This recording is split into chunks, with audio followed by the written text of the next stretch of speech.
Frank, thank you for another media lunch. I'll tell you something that always strikes me, and I'll never forget it. One of the first ones that you kindly invited us to, I asked why you wasn't having some of the beautiful steak or the beef Wellington, and you said you was a vegetarian. I said, was it a health thing?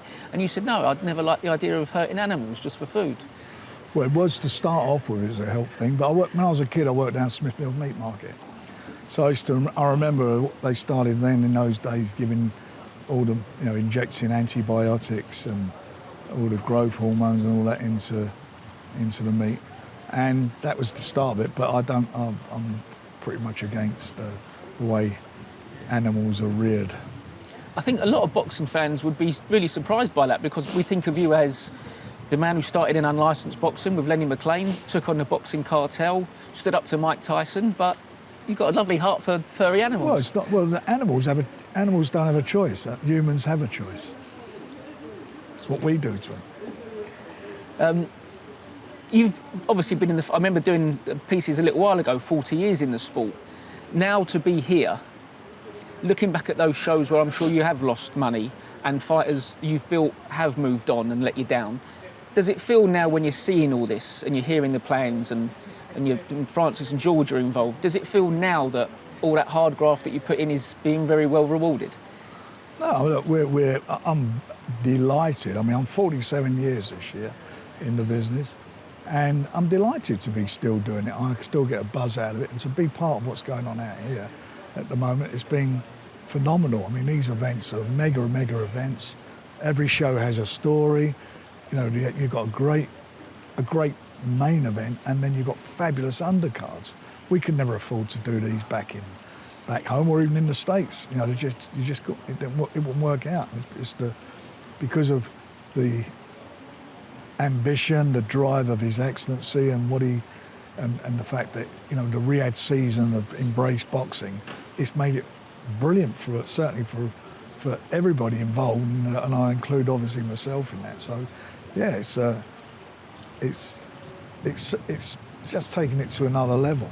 It's another level. It's probably like years and years ago when Vegas opened up and they started giving site fees, which were unheard of then. You'd put you'd go and book a venue, hope to sell the tickets, TV, whatever it was. That's where your income was derived from. But when you start getting site fees, it gives gives other promoters a bit of an advantage. And this is like Vegas on speed. I know that the likes of the die-hard fans, Portsmouth fans of Mark Chamberlain and the Welshmen that love Gavin Gwynn would love to be ringside, but they're not the ones getting punched in the head in training and sparring. What these boys are being able to do by coming here and getting on these shows is changing their life probably forever. Look, first of all, it's a massive stage. They're getting very well paid for it. They're professional sportsmen in the hardest sport of all. They're getting punched in the head.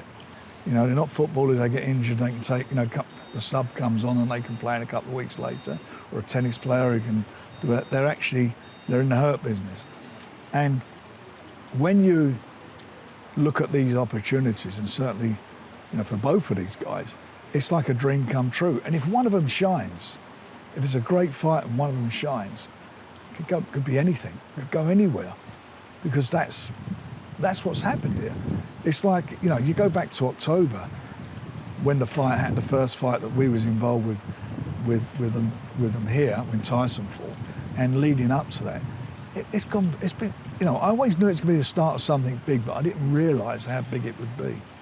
And that's how it's turning out, that's how it's moving on. And it's great that the fighters can do well. And their supporters, of course they want to be out here. Of course they've followed their guys, they want to be with them on the journey. Thankfully, they still can watch it on TV, and they can watch it at prime time back home. They haven't got to wait till 4s and 5s in the morning, what people used to have to do if a fight went on to Vegas. And those long-time Queensberry fans, just British boxing fans who can't quite make it out here, it is already trickling down the success of here, because your Birmingham card coming up has got not just Joe Joyce, Nathan Heaney, one of the most exciting ticket sellers, a great talent like Dennis McCann. There's great fights on that. Not that your other shows weren't good, but you do see that certain cards, and Eddie's as well, the success that you guys are having out here, it will trickle down into British boxing. It has, and boxing, it's been brilliant what's happened here. But you've also had over the last year, you've had, Crawford come out. Suddenly he's established himself as being, the best in his division. Inoue in Japan, brilliant. I mean, an absolutely brilliant fighter. And you've seen quite a few fighters like Haney, you talked about, and various other guys all come through the system. And we're doing shows in the UK now, which are real quality value for money shows. Boxing's on a massive high worldwide, and this is where it's all gravitating to here, because what they're all looking for is to get involved in a big fight where they can make life-changing monies. I'm hearing a lot of the big wigs and the sheikhs are going to swap this show on Friday night for the beautiful F1 in Jeddah. But you're the only man in the world who wants to get back to Brentford, by the sounds of it. A bus stop in Hounslow. I go to Jeddah for when there's Brentford. Yeah. No, I'm going to Arsenal, and I hope I'm going to get there if the plane's not delayed. I hope we get a real. Mind you, we're against the tailwinds, aren't we? So, but hopefully we'll land early, and I want to get there and see them. And we had a magnificent win last night, 6-0. I mean, they're scoring all these goals. If we had a striker, we'd be dangerous. But you're too dedicated to the trade at the minute to even watch last night's game. Couldn't get there. No, I'm sort of looking at my phone, looking at what's going on. Yeah, but it was great. It was good what they did, and he's got them firing on all cylinders at the moment. It's exciting. It's just a shame we had a couple of blips over the Christmas period. Otherwise, we'd be top of the league. Yeah. With AJ now, this is his second fight back to back. In Saudi. This time, he obviously come here before, where Queensberry and yourself are heavily involved. And I know this is a really broad question that might be impossible to answer, but if you'd have been handed him in 2012-13, and I appreciate that Matchroom have made him a two-time heavyweight world champion and a multi-millionaire, do you think things would have been any different? I don't know. I mean, at the time, he used to come to all my shows. His mate Scotty, who's my brother Robert's mate, we used to bring him along to the shows, and I sort of spoke to him, and then obviously he'd done extremely well in winning the Olympics. I thought he'd done well in the World Championships 2 years before that, and he got robbed. I thought he won that. He got the Olympics, and then we started Box Nation, and we offered the offer that we wanted to make. Bill Ives, who was my partner in it from Rainham Steel at the time, we put together a massive offer for him, but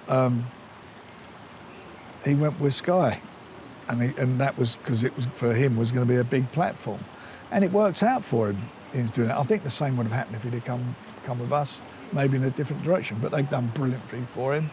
He's been very loyal to Matchroom, to Eddie Hearn, and maybe he should be, because Eddie's been loyal to him and worked hard for him. So they've done extremely well, and good luck to him. So he's here now, and he's now, after sort of resurrecting himself, which he did in his last fight against Wallin, he's now in with a guy who's going to pose some different questions for him, and it's an intriguing fight, and one that he obviously can't afford to lose, and nor can Ngannou. It's both of those guys will want this fight, and they both fancy it. They both fancy their chances. I think the difference between Ngannou and Wallin will be that Ngannou has got more heart. Mm-hmm. I think he's got more heart. I think he's a bigger puncher. He's a big man. I mean, when you see them standing together, they're both big guys. I think it's going to be a good fight. I think because they can both get caught. There's no doubt about that. They can both get caught. So it's going to see who can take the pain. Turki Al-Sheikh's come into this sport, and he seems very intense. Well, he's proven his intent to make the fights that he wants to see, that he thinks that perhaps we've been missing out on. The undisputed one is 25 years in the making, and we understand it will be 2. Yeah. So there is some time to kill. But I'm looking at that, thinking that the way he has backed AJ and the way that he has backed Tyson, that he still dreams of making that fight sooner or later. I'm not expecting you to divulge your conversations with him. No, but I will tell you, we all want to see that, didn't we? We all tried hard to make it last year. We thought it was done, and it was done at one stage, and then then AJ didn't have a trainer, and it fell apart for various reasons. But look, things are meant to be, and and it comes around. And hopefully, if he comes through his fight, if AJ comes through his fight, and Tyson, I do believe Tyson will come through, I think down the road, that's definitely a fight that'll be made. Why wouldn't it be made? It's a massive fight. Tyson did an interview, I think, a couple of nights ago where he said that cuts happen, move on, a few expletives to summarise how he felt. But he said that there was a 48-hour period between the fight being stopped because of the cut on Friday morning and the fight being rescheduled. Yeah. And he said in that 2-day period, he was pissed off and he was down. Did you get that from him? Did you have to have a chat with him? Look, you've got to, first of all, you know, as professional boxers, they say, you know, that's why, you know, being here, no one should, for 1 minute, say that a fighter shouldn't do the best he can do for himself. You know, in Tyson's case, he'd give up all the holiday over the Christmas period, really, with his family. He spent New Year's here in training camp. Bringing the training partners in, the sparring partners, all that camp, nutritionists, chefs, all that goes with it, cost a fortune. And it's all dead money. And so you've got to cut eye, and especially when you're in immaculate condition. You only had to look at him. He was as ripped as you're going to see, Tyson, but he was in really good condition, and more importantly, he was great mentally. And it was a real downer for him, downer for everybody, but it was a downer for him. And then you got all these idiot, moronic statements that were made by people who should know better. But you know, there was and everybody wanted to, you know, let's get it on as soon as possible. Well, you can only get it on as soon as the cut's healed and he's ready to spar. And the feeling is, that, and I agree with it, and certainly Tyson is not a fool, was that, you know, the 18th of May, he will be ready and he'll be perfectly ready to go for that, having been able to get back into the camp again. It's not like he's got to lose lots of weight or anything. I mean, he's obviously had to take his foot off the gas, but he's got to now recharge himself. Same for Usyk, by the way. So I think it adds a bit more intrigue to the fight. Yeah, it's an exterior cut. Yeah. He had 15 weeks from cancellation to rearranged date, and about 8 weeks is what he was told, leave it alone and let it heal. Yeah. So that's what he's doing. And I suppose there is always that fear, and it was something that boxing fans are worried about, having that. We know about his moods and his mental health, which he's talked about a lot, that having that taken away, you know, not through his own doing, might have affected him, and thankfully it doesn't look like Well, that. it hasn't. I mean, but as you said, for those 48 hours, he was down. And you would be down. I think even if you didn't have mental problems, you'd be down. I mean, look, we had Hamza Shiraz was fighting Liam Williams. That was scheduled for last November, and we had to cancel it because Hamza busted his hand up. Buatsi against Dan Aziz, that was also postponed from last year because Aziz was injured. So that's boxing. When these guys are sparring, they're throwing punches at each other. You know, you can bang your hands up, you can get cut, you can, you know, dislocate something. That happens, and it's not the first, and it won't be the last time. But it was unfortunate. But the thing about Tyson is once he needs dates to aim for, and once the date's there, he's very philosophical about what it is. Then, you know, that's it. That's what it was. That's it. Let's get on with it now. Let's move on. Tomorrow's another day.